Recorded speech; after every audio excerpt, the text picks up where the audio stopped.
When did your parents last say I love you to you? Take a moment.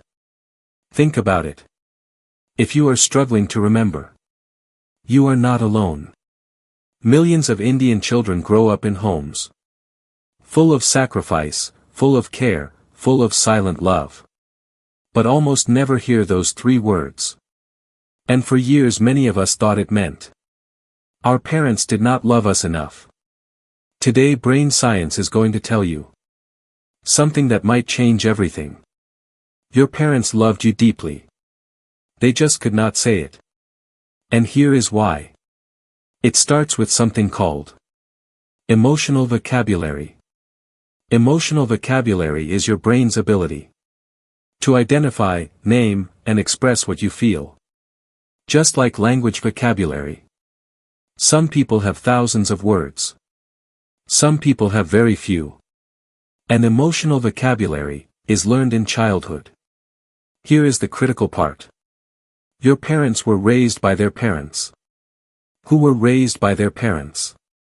Who lived through partition, poverty, and survival mode. When you are in survival mode, emotions are a luxury. There was no time to sit and say, I love you beta. There was rent to pay. There was food to arrange. There was a family to protect. Neuroscience calls this intergenerational emotional suppression. When a generation suppresses emotions to survive, the next generation inherits that pattern. Not through genes. Through behavior. Through what they see every single day.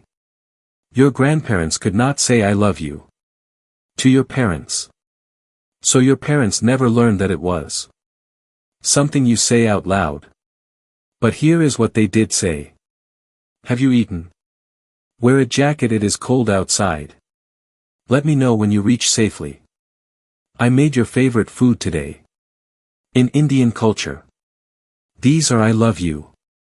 Brain science calls this acts of service as love language. Research by Dr. Gary Chapman identified 5 love languages. Words of affirmation. Acts of service. Quality time.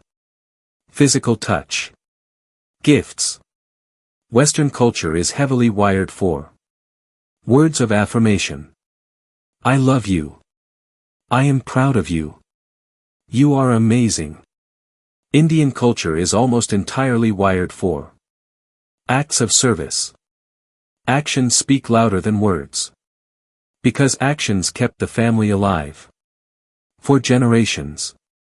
So when your mother woke up at 5 a.m. to make your tiffin, that was I love you. When your father worked overtime so you could go to a better school, that was I love you. When your parents silently sat beside you during your exams even without saying a word, that was I love you. They were saying it every single day. Just not in the words you were waiting to hear. Now here is something else brain science tells us. For Indian parents, saying I love you verbally can feel physically uncomfortable. This is called emotional inhibition. Their brain literally associates verbal emotional expression with vulnerability. And vulnerability with danger. Because for generations, being vulnerable meant being weak. And being weak in tough times could cost everything. So their brain built walls around those words. Not to hurt you. To protect themselves. The only way they knew how. Sound familiar?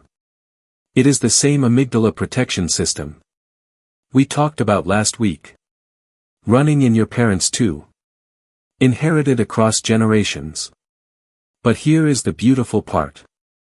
You are the generation that gets to break the cycle. You now understand why they could not say it. You can now see their love in their actions. And you can choose to say those words to the people you love.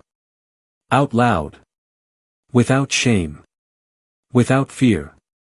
Because love that is only felt but never expressed slowly becomes invisible. And you deserve to hear it. And so does everyone around you. If this hit close to home today, share it with someone who needed to hear this. And if you want to understand more about why we are the way we are, subscribe. Because next week we are going to talk about why Indians feel so guilty about resting, and what your brain is actually doing when you do nothing. See you then.